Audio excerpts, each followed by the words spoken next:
여러분, 안녕하십니까? 자고 일어나면 재앙, 데일리 재앙 브리핑입니다. 여러분의 구독과 좋아요, 그리고 공유가 여러분의 주변을 바꿀 수 있습니다. 꼭 부탁드립니다.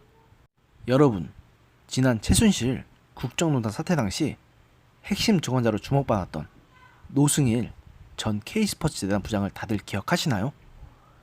당시 친구로 역시 최순실과 가까운 사이였던 고영태 씨와 함께 핵심 내부 고발자로 대우받으면서 일약 청문회 스타가 된 분인데요. 이 노승일 씨가 최근 음주운전을 하다가 적발되었다는 소식이 들어왔습니다. 27일 광주 광산경찰서에 따르면 노 씨는 이달 22일 오후 9시 50분께 자신이 운영하는 광주 광산구 음식점에서 지인들과 술을 마신 뒤 400m가량을 차를 몰다가 경찰 단속에 적발되었다고 하는데요. 노 씨는 일명 윤창호법으로 불리는 개정도로교통법 시행에 따라서 면허 정지에 해당하는 혈중 알코올 농도 0.04% 상태에서 운전한 것으로 조사됐습니다. 노 씨는 자신의 SNS 계정을 통해 음주운전 적발 사실을 알리며 공개 사과했습니다. 그는 노승일입니다.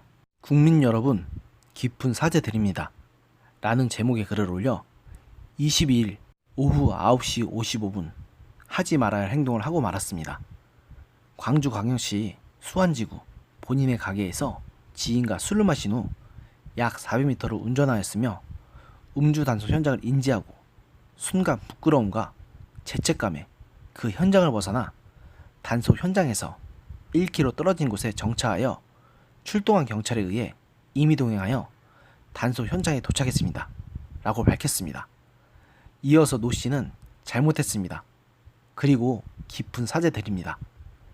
어렵고 힘들 때 응원해주시고 아낌없는 격려와 도움을 주신 여러분들을 생각하면 더 정직하고 성실하게 삶을 살아가야 할 본인이었기에 이 죄책감을 갖고 삶을 살아가기에는 두려움이 앞선다고 재차 사과의 뜻을 밝혔습니다. 노 씨는 이 글에서 자신이 운영하던 식당이 최근 경영 상태가 안 좋아져서 많은 스트레스를 받고 있었고 이 때문에 술을 마시다가 음주운전을 했다고 밝히고 고백했습니다.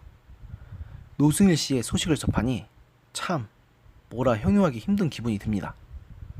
3년 전 최순실 사태는 많은 분들에게 큰 충격을 준 사건이 아닐 수가 없었다고 생각합니다. 그 때문에 나라는 완전히 뒤집혔고 결국 헌정사상 최초의 탄핵까지 가게 되었습니다. 그 당시 탄핵 정국의 주역들 상당수는 무엇을 하는조차 까맣게 잊혀지고 있었는데 이렇게 이번에 노승일 씨의 음주운전 사태를 보니 다시 한번 생각나게 되었습니다.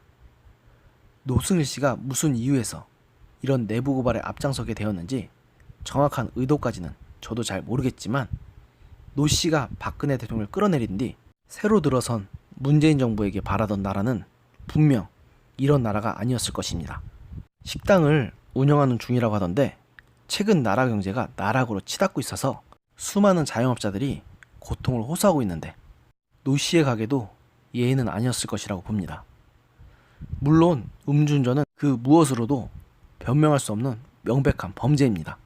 더구나 음주운전이라는 죄에 대한 인식은 말 그대로 살인범에 준하는 수준으로 바뀌어가고 있는지라 청문회 때 쌓아나왔던 노 씨에 대한 좋은 이미지는 이번 한 번으로 무너져 버렸다고 봐도 과언이 아닐 것입니다. 하지만 박근혜 정부가 물러난 뒤 새로 들어선 문재인 정부의 처음에는 기대했다가 크게 실망하는 사람이 한두 명은 아닐 것입니다. 노 씨가 문재인 정부에 대해서 어떤 생각을 갖고 있는지는 저도 잘 모릅니다. 하지만 한 가지 확실한 건 그때 노 씨를 비롯해서 참으로 부정하고 더러운 세상을 조금이라도 더 좋은 방향으로 바꾸자는 뜻을 모았던 촛불의 민심은 지금 문재인 정부의 추악한 민낯을 확인한 이후 차갑게 식어가고 있다는 것입니다. 이번 방송에서 전해드린 노 씨의 음주운전 적발 사건은 어쩌면 그런 순수했던 사람들의 열망을 대변한 우리 마음속의 촛불은 이미 꺼진 지 오래라는 것을 상징하는 사건일지도 모릅니다. 오늘의 영상은 여기까지였습니다. 들어주셔서 감사합니다.